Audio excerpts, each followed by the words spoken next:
here in case everyone was quiet. Okay, there was one. Thank you. Was just, are we happening? Thank you. Mel, just thinking about the pilot project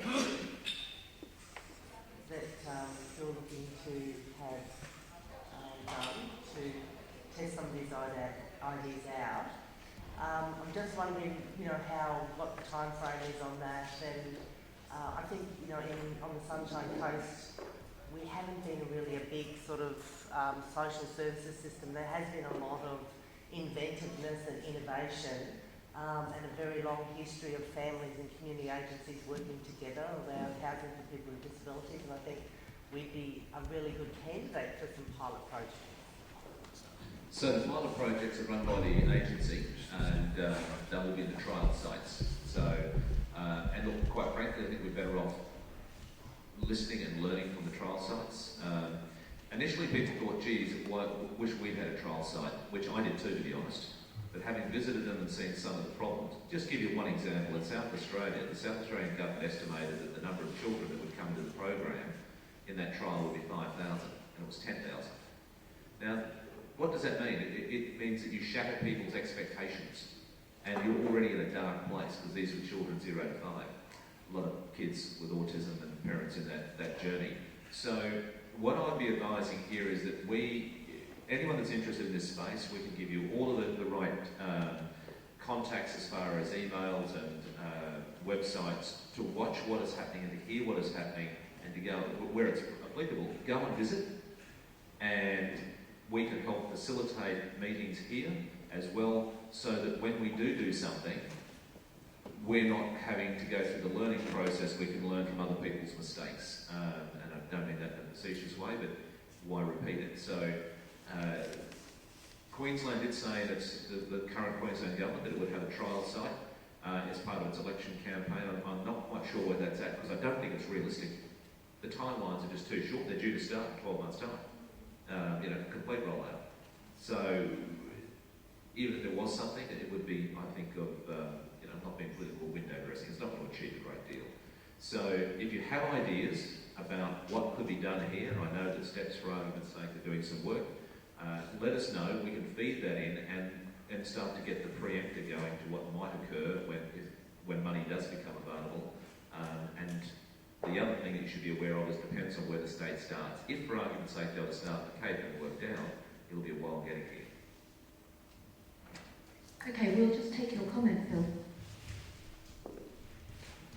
Yeah, so it's not surprising, I think, now to hear that the community is kind of struggling, or that the process is struggling. And I think largely that's because it's a very complex issue. So traditionally, the housing industry tries to approach these issues with standard single attached houses. And I think the biggest problem with the EBIS and its rollout isn't just the issue of individual houses. It's a question about our housing infrastructure in general. It's a question about regionalism and where those services are located. It's about how the services are applied in an efficient way. And what this says to me, and this is my area of interest, and I'll be talking about this after lunch, is the issue of planning and city design. And by far and away, whether it's the distribution of disability services, whether it's ageing services, or whether it's care services in general, it's a national issue. It requires national policy, but it's really about the way that our cities and town centres are structured and organised in an efficient way around infrastructure, so that state and federal governments can deliver any service in a really efficient way.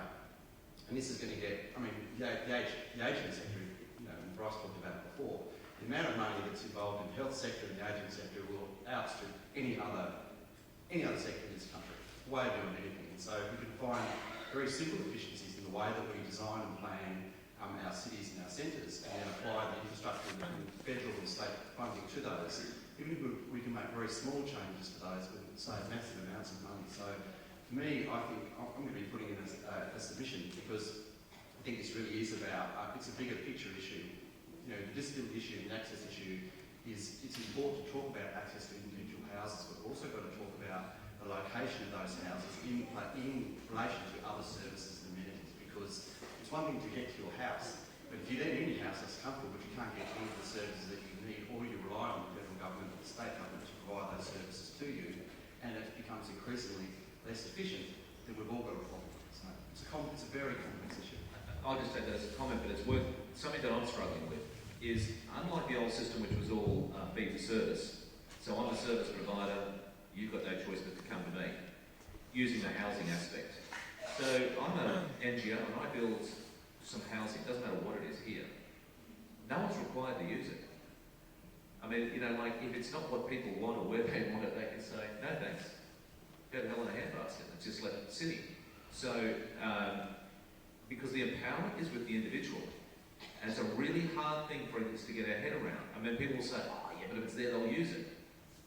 Will they? You know, I mean, it's a big leap of faith. So when we grapple with those sort of questions, no one's got an answer to it, because that's part of what I said is evolving, and hence having it where people do want to live, close to family, close to friends, close to support services, then you have a greater chance. But it's just like anything else in the open market, it's competitive. And it gets back to, I suppose, the tension between what Bryce was asking before and Fiona before you go, the issue you were talking about. You were talking about the role of the market in this, and the market is important. I mean, I am a fan of regulation by market, but regulation won't fix the market. The market, it's partly about the community being a really savvy, purchaser and saying, I want it here, and they actually, their demands shift the market. And that's a far more effective tool than regulation. Regulation has a role to play, but the more informed the community get, the better they can actually drive the market and create incredible demand, and then the community will respond. So one comment from you, Fiona, before you go. Yeah, I was so discreetly trying to just... There's no discreet here. Sorry. No, look, thank you. I'll provide a reflection point on my question before what you're talking about. My sister broke her hip at the age of 50, so she's not disabled now, but what it said to me very clearly was they were lucky they had a house that had a downstairs bathroom, so she was in a wheelchair with a hip pin for a number of weeks until it healed. But it showed me that disability can affect all families. I've been fortunate to be involved with my parents in designing their next accommodation, where we've made it disabled access. But I looked at the silver ratings and I thought, well, we could have done a little bit better. But the point being, there is an opportunity in the broader market which will benefit everyone. And to address that market, it's a lot more flexible. There is a place for regulation, but where you can drive market choices, and people may not want it now, but you can make stuff attractive by selling them a product that they go, gee. And I appreciate that's a challenge when it's a busy marketplace. I think there's a lot of opportunity for innovation. Here's a question though, that reflecting off flexibility, different modes of housing, how do we drive markets, as well as looking at where it's appropriate for regulation. It's not only access, physical access and disability, there's also the issue of on-site care and different modes of housing that also have on-site care facilities. I think that there's a lot of discussion in that area that we need to have too, not only in the marketplace, but as a community, saying it's not only access physically, it's having people who can come on site and provide the care on site, and it's going to be for those who have a need in the disability sector. But there's people in care and respite as they age, they'll also need on-site care and respite as well. So I just lobbed that one in addition to the physical access that we need to be thinking about in the options of housing that we get into the market. Thank you very much, and thank you for your attendance. And now I'll And now you may discreetly. Any other questions from the floor, please? Can I like to make a comment? Yes, please do. Actually, for Fiona. For Fiona, comment for Fiona. A colleague of mine has just done some research looking at whether or not builders would actually go ahead and voluntarily incorporate some of the livable housing features into their design. And they very clearly come back and said, no, just regulate it, then we'll do it. The other point is, I actually think it's the baby boomer women who will realise that the features that we're talking about are really valuable, because they will have the money to make the decision. We're a little bit more like America in that we're a Peter Pan society where we don't want to acknowledge that we're all ageing. I'm working with a couple of architectural firms at the moment who are really struggling with the dilemma of how do you market a product that will actually enable people to age in place without actually mentioning ageing. So that is a real challenge for them. So we're trying to create a beautiful, elegant product that does future-proof Very true. that particular residence and somehow market it so that people will understand that it will meet their need in the future. So I actually think it might be those baby boomer women who will be the ones that will cotton on quickly. Anyone else on the panel who'd like to have a comment on that? Thank you, Ray. We need a really good marketing team, don't we, to work on this? Look, I'd support what you're saying, but I'd hesitate to suggest that baby boomer women are going to drive it. Partly because they, I think from a demand point of view, absolutely, they're very informed about their needs, and I've done research into this with the University of Sunshine Coast. They are far more aware of their needs and far more able to predict the degree of disability that they are likely to occur into the future. But the reason I'm a little bit sceptical is that they are by far and away the most disadvantaged of the genders into the future. So they live longer, there are more of them, but they're also, in an equity sense, they have a lot less financial capability and market force in that sense.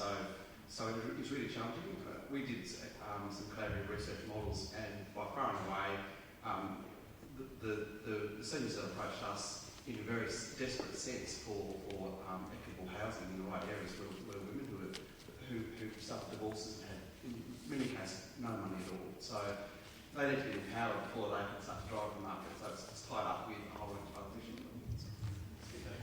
What about maybe some incentives to do livable housing, some sort of tax breaks or a rebate from the council on their rates? Well, there's two groups, remember, under 65 and over 65, because the NDIS only applies to people under 65. Mind you, unless you are in before you're 65, then you can stay until you're 90.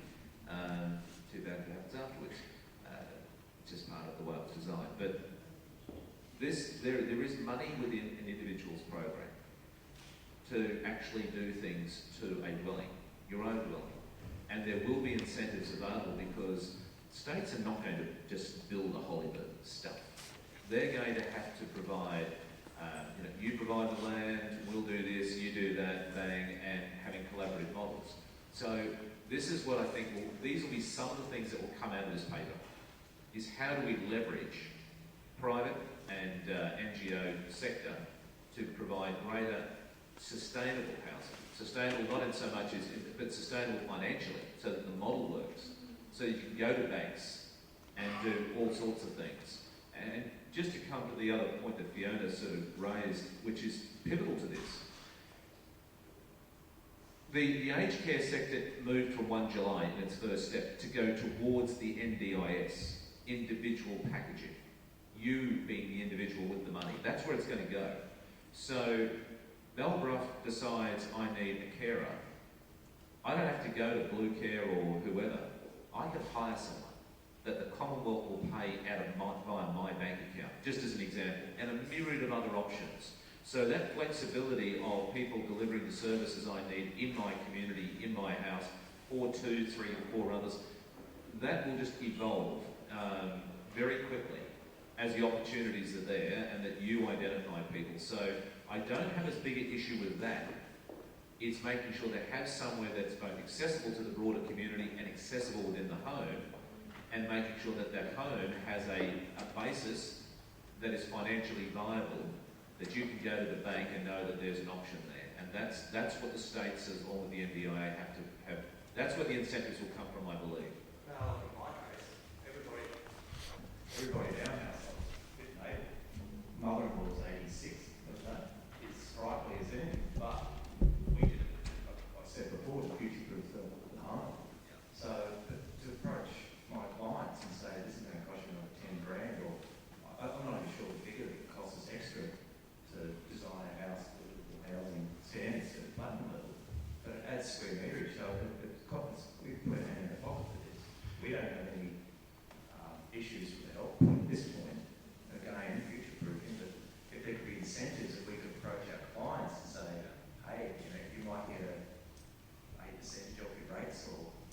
still think that thinking about incentives and individual houses is tied up in an individual solution. That's not where the incentives need to be. We need a mass market response to provide a significant volume of housing, like a massive amount of housing in the next 20 to 50 years. That's where we need the incentives. So they're not about individual tax breaks for individuals. There are significant incentives that the federal government can offer through the way that they employ and place their major infrastructure investments. So, for instance, the way they favour rail, possibly over road, and the way that they put their train stations, rail stations, the market will flock to those centres, and they'll provide housing in mass. They'll take an incredible amount of risk in a competitive market to provide significant housing infrastructure to those sorts of centres. So the state and the Commonwealth can actually provide incredible incentive to the market by the way that they roll out and place their investment into their infrastructure. So NBN is a really good example. NBN will drive education. 30% of seniors are involved in formal education. They're told us they will move, they will sell their houses if they can get access to accommodation that gives them access to a range of amenities. Significantly, one of those is education.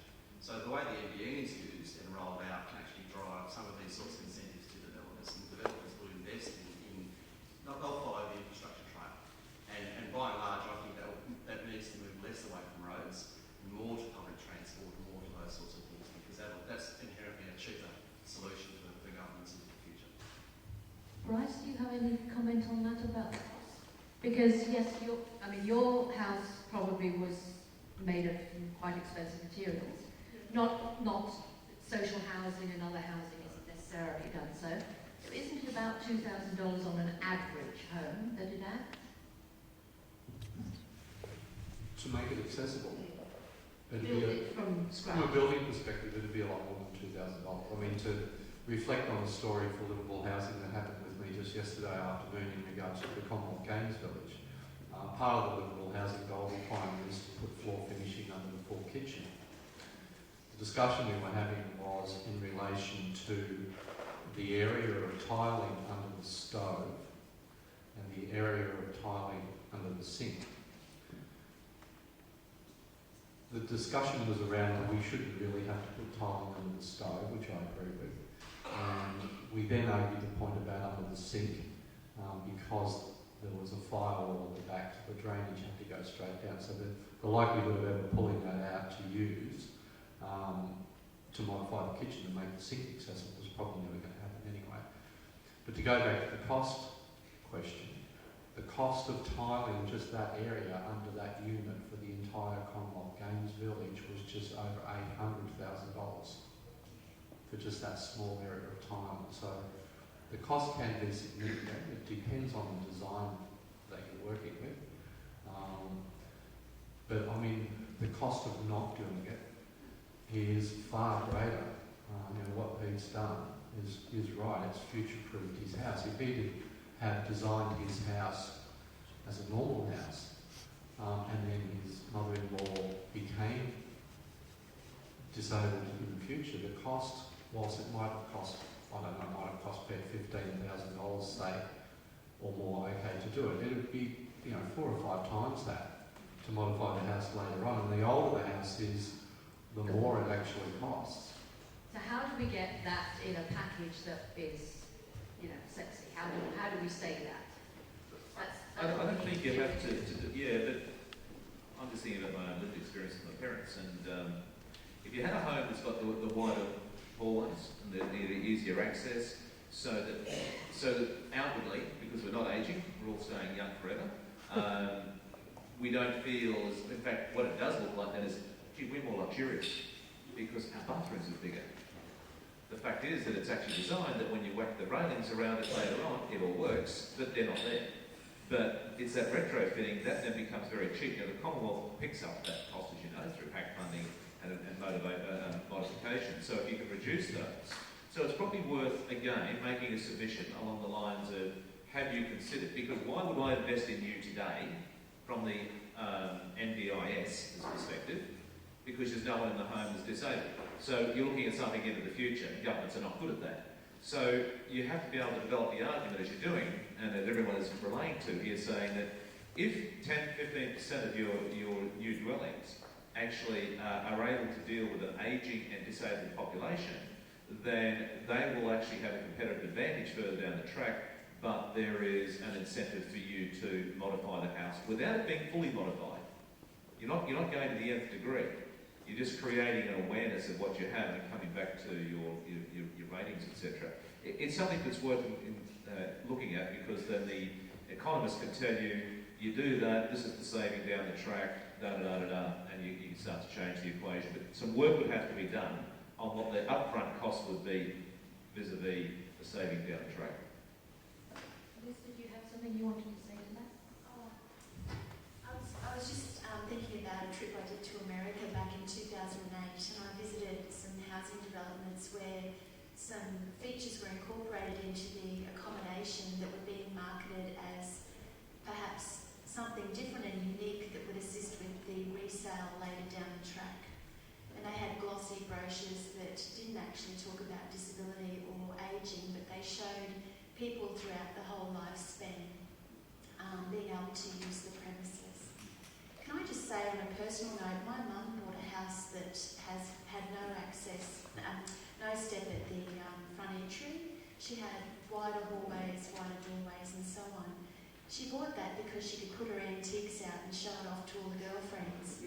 Now when she had a couple of operations, we got her out of the car, into a wheelchair, wheeled her in, got her into the bedroom and into that bathroom. Now she's died, and I've inherited that house, and I haven't had a problem renting it at all. I've had parents in there with children and friends. I've had elderly people there, and I've now got a young lad who's in a wheelchair with his partner. I've also had plenty of offers from people to buy that property, and I'm going to hang on to that because I may need it. Peter?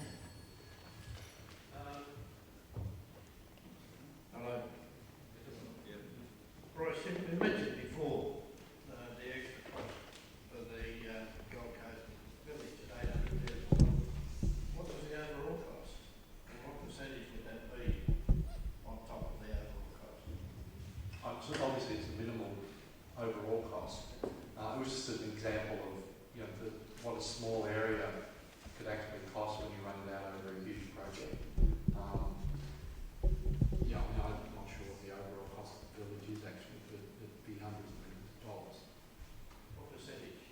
Roundabout, which is It'd be minimal. I mean, it's way less than 1%. Yeah. I think that's a good thing for major developers to take on board.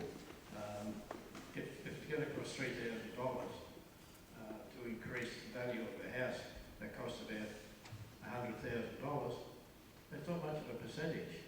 And you then get to cater for the whole market, not just one small part. And if you move into a house, like there used to be such a thing as a family home, and you lived in that home forever, and your kids did, and it got passed down. There's no mortgages, it's all paid for, everything just makes sense. It's just so hard to try and get through to people that by providing this extra bit of thing, like Mel said, wider hallways, they're great, they're not in imposition. And 900 doorways that you can get in and out when you're old and staggering, like me. I mean, I bounce off walls all over the place. But if they were wider, I'd have more travel time, I suppose. But I mean, it's just changing the perspective, and like you say, marketing and sort of stuff. It needs to be aimed at a different era now. It's a generational change. Thank you, Peter. Just before we come to you, Brian? I mean, in fairness to Growcon, who were developing the Commonwealth Games Village, I mean, whilst they are required to provide this level of accommodation as part of the contract they have to deliver this project, the guys that are running that project are really on board for disability. I mean, Michael Brown, who's the design manager, it's the second project I've worked with him on. The first one was 480 Queen Street, which is an office building. He is so across disability access, it's ridiculous. I mean, he actually stands up in design meetings and argues my point to the design team.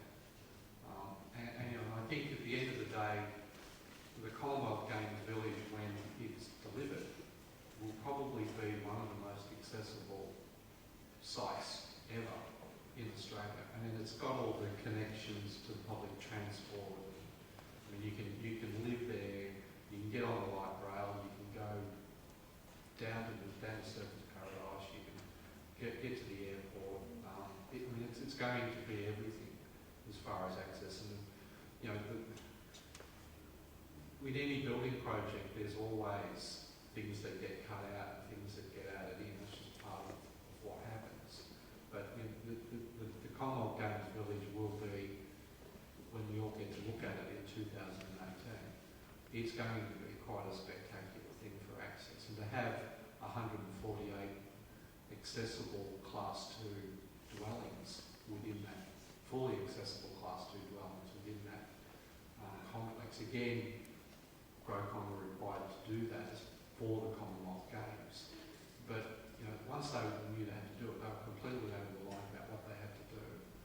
It's not just about access for people who are in wheelchairs. I mean, the whole colour scheme is being set up for visually impaired people, for example. All the floor finishes, the wall finishes, they're all there for people with different types of sensory disabilities. I'm almost 150% sure that there'll be tactile braille signage everywhere. So, you know, I think, I mean, yes, you know, we pulled $800,000 out of the job, which was probably an unnecessary expense anyway. But at the end of the day, it is you've got a committed builder, a committed developer, you've got a committed team of architects who are actually doing their best under very challenging circumstances, because they've got a footprint they have to work within to deliver not only the accessible components of this project, but livable housing components as well. Thank you, Bryce. We'll just take some more questions from the floor. The lady in the white shirt, pink shirt. Yes, you. Sorry. One of the things I hear us talking about is about choice, and unfortunately, when people are building, and unfortunately, a lot of people that I know that are looking for accessible housing actually don't have that choice around designing a building because they're renters. And so to me, the incentives, rather than the regulation, probably needs to come with investors or with something, assuming it stays with the Commonwealth Renter Systems, maybe whether the Commonwealth Renter Systems can pay more for houses which have actually been identified as being accessible. Yeah, good comment. And I think that's another thing when we're building, you know, Caloundra South and all these new places, to really look at that. We do need far more rentable properties for investors to invest in. So that's a really good comment. Anybody else? Yes, sorry, just one reply to that comment from Phil. I think that's a really good point, is that I think we probably are moving into the future in the next 50 to 100 years to a far greater percentage of people in the community renting as our housing stock and the way that we supply housing to the market completely changes. But I think there's also a role for our large corporate companies in this country and the shareholders that are within that. There needs to be shareholder pressure on the land leases and the Stocklands of this world to actually make sure they provide housing stock that is suitable for the community. I think it's really important because we're all still stuck in this idea that when I build a house, it's my house. And that's not the case. The house that I build now will outlast me. It might last for 100 years. So when there might be 3 other families that live in our house over the period of that time. So essentially, we have to change this built housing as an individual thing for housing as community infrastructure. When we build a house, it becomes ultimately a piece of infrastructure that we all share in. So if you change your mindset and everyone understands that whilst you might build a house and you might live in it and other people might live in it, it's actually not a shared thing, but we've got to view housing as infrastructure. And if we start to think of it as infrastructure that we all have a vested interest in, then it makes it easier for us to be a little bit more demanding about how it's built and put together. Because my kids will probably be rented for the rest of their lives, and that's fine, provided there's rental stock out there to suit their needs. So I think it's changing the way and our traditional perceptions of the housing market. I think that's really critical. Okay, and a question down here. Oh, sorry, one at the back first then. This is probably more of a question for you, Bryce. Can you answer this one? First of all, with the development application that was put in for the Commonwealth Games 2 weeks. Where was it? Who called up the AS 4299 if it was, or did you have a choice of that and the livable housing design for that? In the development application, was that called up, or was this just a obligation by the community? And what are the other, I know we've got public housing that offers 30% of housing at the moment, and Queensland Environmental Planning Act call up both of those, livable housing and 4299. Is there other, planning, development, Queensland, or there is Queensland Planning Environmental, is there others you know about, and who called it up for the I'm just trying to think, Reece. My recollection is that there was no development application for the Commonwealth Games Village, that it was a ministerial thing. Actually, it was. It was asked. The minister asked for it to be accessible. Yeah, and there's a contract between the developer and the Commonwealth Games Authority, which requires them to provide a certain number of accommodation areas for people with disabilities for the games. So those two are the two driving things. I'm not actually sure that there is any planning requirements in Queensland that requires any level of livable No, housing. there isn't. I I've don't believe there is. Yeah. I think what happened was there was a community push for this to be accessible, and the minister took that on board and asked for it to be accessible to livable housing standards. That's basically what happened. Okay, we'll move on to the lady at the front. I just would like to make a comment in relation to everyone's focus on the economic costs of the construction element of making these homes accessible, and I think we need to also focus on the community benefit and the social value that these houses actually provide to our communities in the long term, and not just look at the immediate economic cost of these things and the economic benefit in the life of that home. There's more things than these elements to our housing. It's about our connections to community, our connection to the environment, and and especially our communities is very, very important. So I think that space needs to be articulated in any documentation, not just the physical cost or the finances, etc. No, very good point.